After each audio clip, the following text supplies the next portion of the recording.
नमस्कार जय जगन्नाथ। मने पड़ी जाए सेही पिलादिन कथा।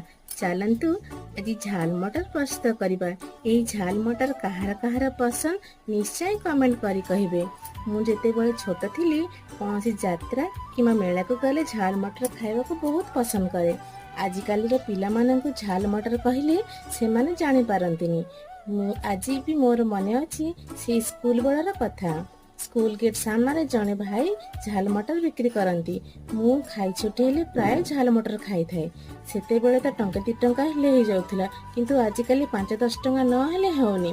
काई से पिलादिन कथा बेले बेले मने हुए फेरी आसंता कि से पिलादिन। बेले बेले सांग मान कथा बहुत मने पड़े। जदि मो भिडियोटी भल लगी थाए प्लीज लाइक शेयर सब्सक्राइब करने को जमारू भूलंतिनी। रहिली जय जगन्नाथ।